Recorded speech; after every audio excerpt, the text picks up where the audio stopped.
Well, hello again. This is only 5 minutes later. This is the second half of this lesson. So I am watching the time to not take too long.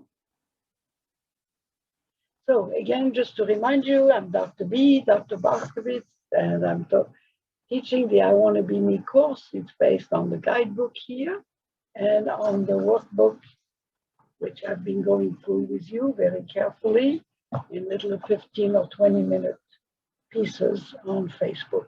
And when the chapter is finished, or a long section is finished, we do a live Q&A. So several of you picked in at the last Q&A, but it ended up being fairly short because there were no questions. So, but maybe, the next one, there will be questions and we will continue. The first two, there were questions and we did okay, but people are also on vacation. So, but let me get back to the lesson. And we had been talking about when fear gets in the way of doing things. And right now I want to take on the bigger piece, the anger, because for many, many teens and young adults, anger is a very big piece of your experience. So I want to talk about that today and maybe even go beyond that. I'm not sure. But anger. So a lot of teens are very angry and rightly so. So, I mean, I'm not coming at this piece criticizing you or faulting you for your anger, because a lot of times this is what happens. Kids are kind of, made to feel bad about being angry. But remember, emotions are natural reactions to what's happening to you. And if you're angry, it means you're either afraid or you're hurt. And so this is very important for you to know and to acknowledge. And it's very important to confront it, to name it and to confront it. And we also talked about self-soothing, on how to manage the negative feelings to help you kind of heal from them. And I hope that this is something that was useful.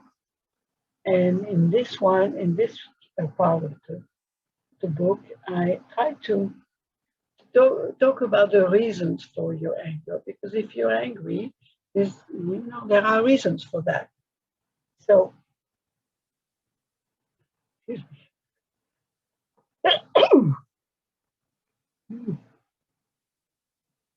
That's not supposed to happen.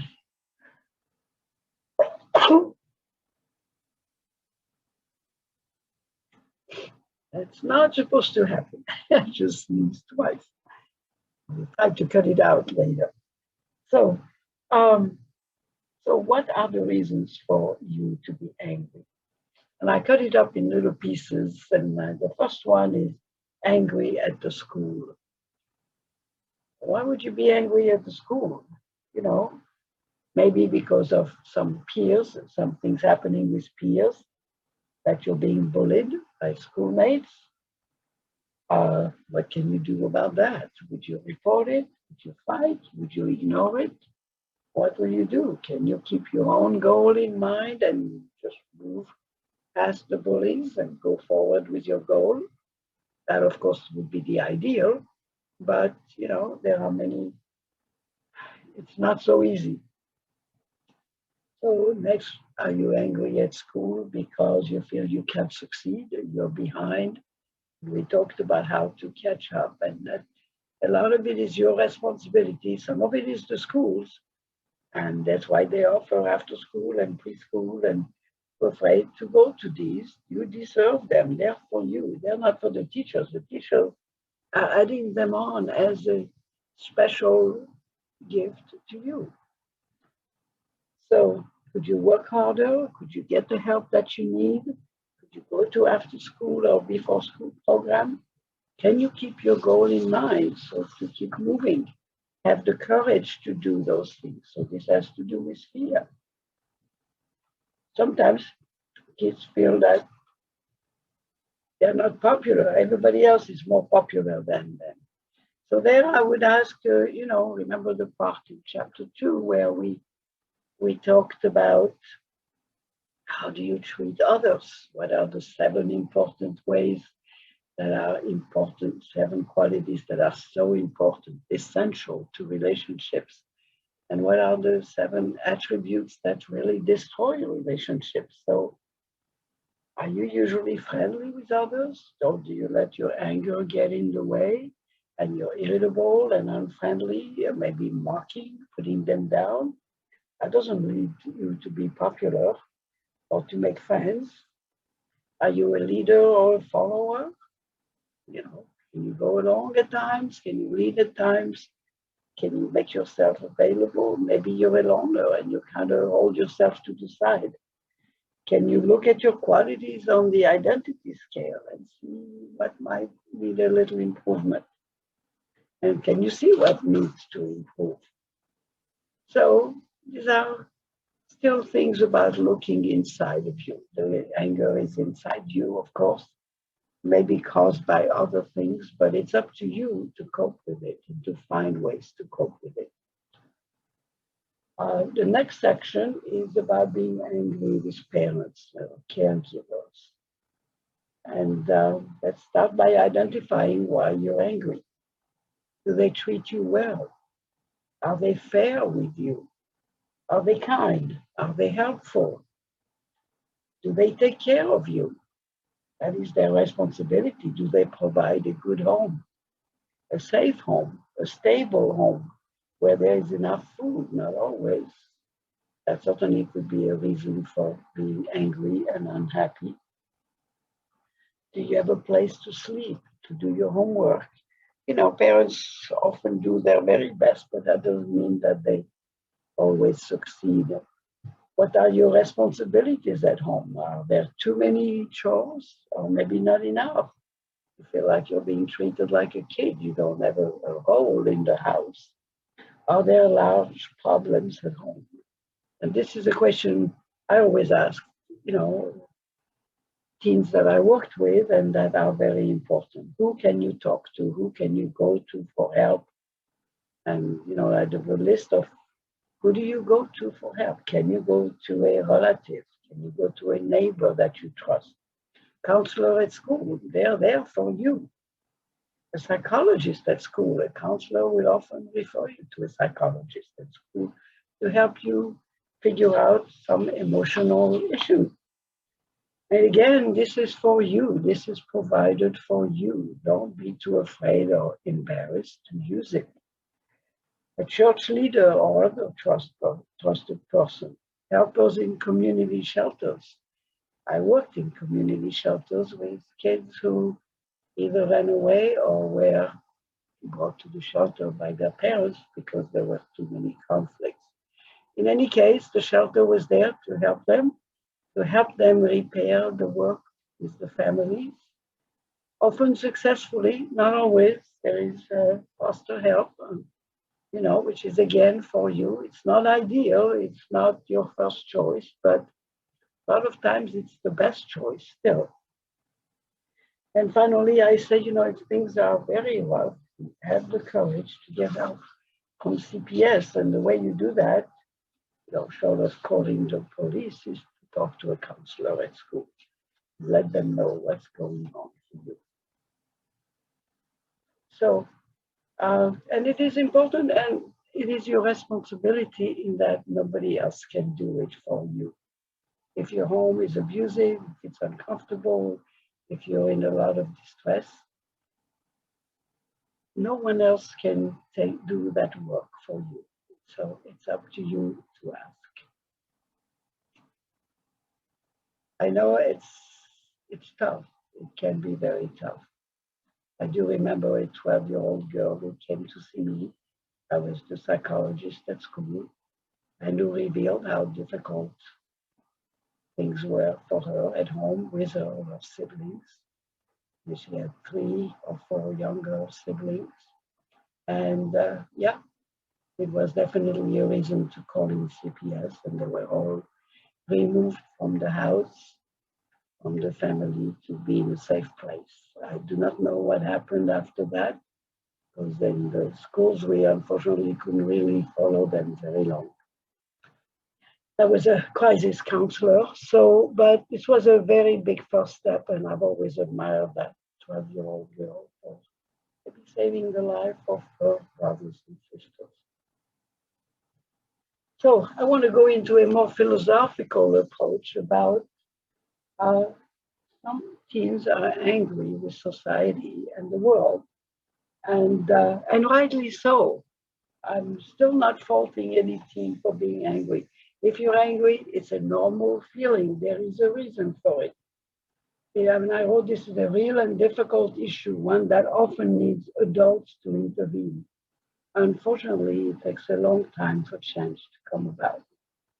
But lots of people think that society is not fair, and it often is not. And right now, we are talking very much about racism and about anti-racism and about white privilege and what's the word I'm looking for? The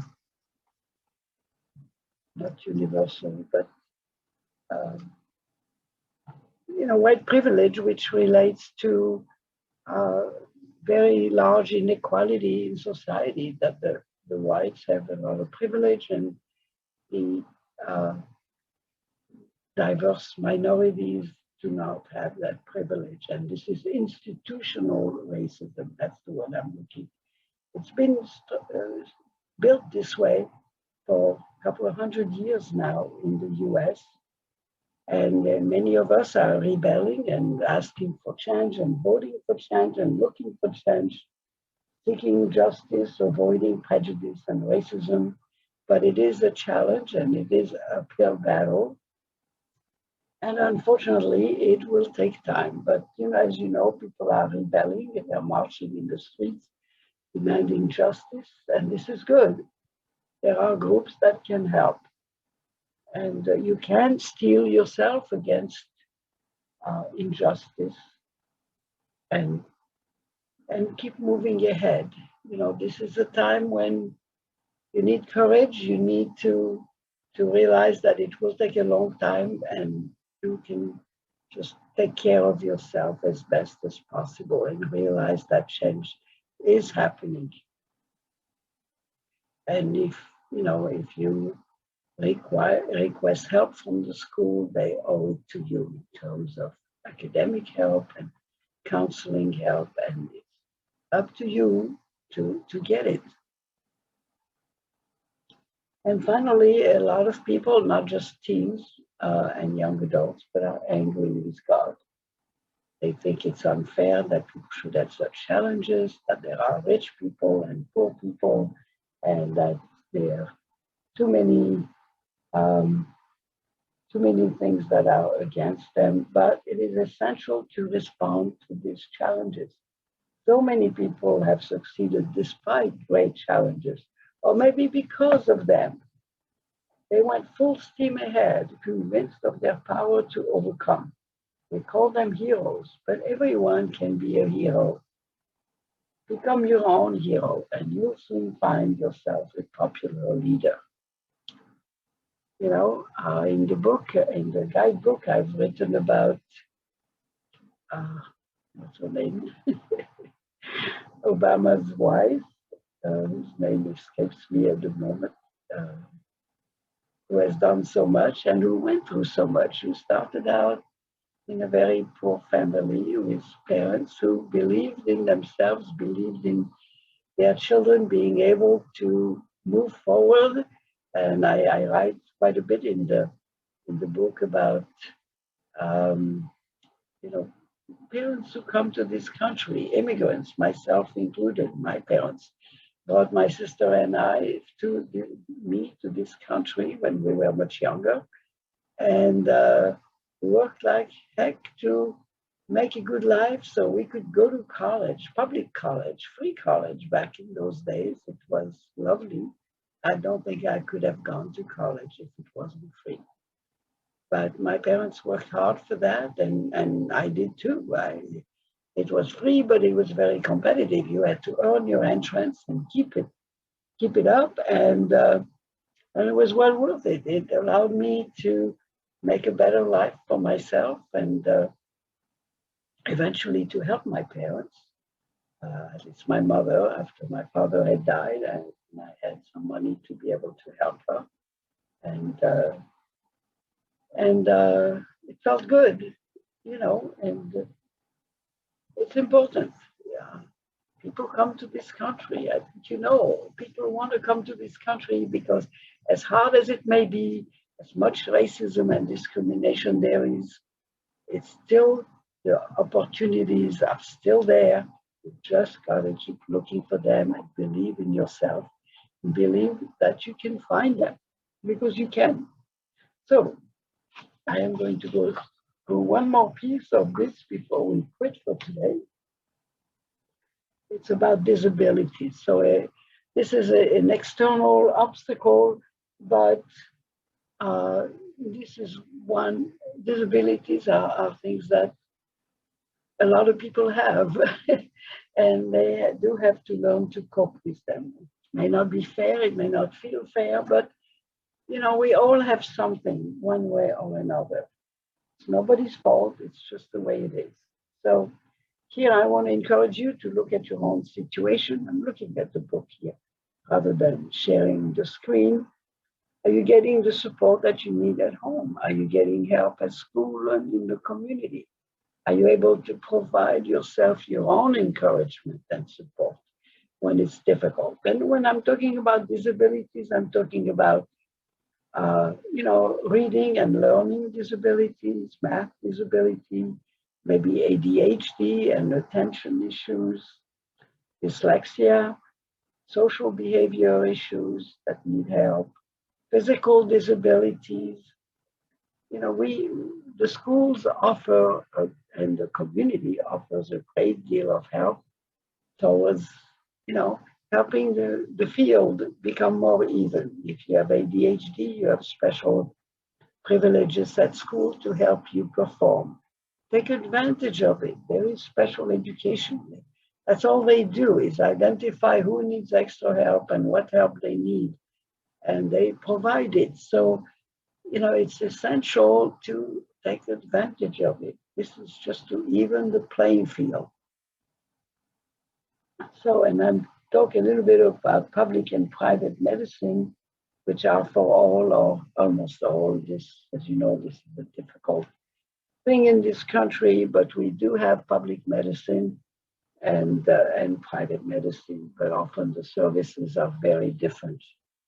Whether you're rich or poor, which is, of course, something we're fighting today to make it even for everybody, just like we've been talking about for years. This is the Medicare for all, where it would be an even service for everyone. It's difficult. This is a challenging country, but as I said, still, people are all coming here in throngs, as you know, not only from Latin America, but from Africa, from Far East, and even from Europe, because even though it's not perfect, there is still good opportunity. There is success to be had if you have energy and if you stick to your dreams and make it work. By the way, my handicap is my accent, which I'm sure you all hear. And it kept me from getting many jobs that required perfect English pronunciation. And so several times I had to reroute my goals. The goals change over a lifetime. They're not always the same. I actually wanted to be a teacher in the public schools. Well, you can't be a teacher in public schools, or at least you could not when I was getting ready for it if you had a foreign accent. So I took several speech courses to do my best to not have an accent. But as you can hear, it really didn't work all that well, and I never became a teacher in public schools. I did teach at the college level. I volunteer taught at much younger junior high and high schools, but never formally a teacher. But it's okay, you come up against the wall, you do what you can. I took 3 speech courses, made no difference. I decided, well, okay, I'll do something else. And I actually have changed quite a few times over my life. This is my fourth career. And, so change is okay. Change is a challenge. And you find a path. Paths open up before you. Some people do keep the same path a whole lifetime, but I think more people just take the opportunities as they come, and it's important. It's very important. Trying to think if I have any other handicap. Right now, my handicap is I'm getting on in years, but it's not a handicap for this job.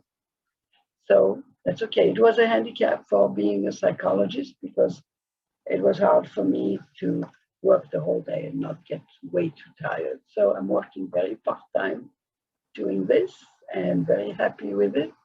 And I actually love the challenge of finding a new path here and there, quite often in my life. New discoveries, new people, new opportunities. So maybe there's a little bit of that enthusiasm that you could acquire as you go through life.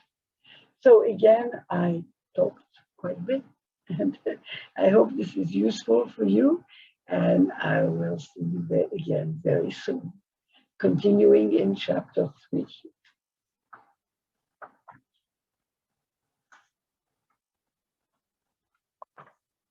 There's a lot in chapter 3. I think you'll enjoy the next session as well. So I will see you next week. This will be the sessions for this week, and I will see you again next week. Take care.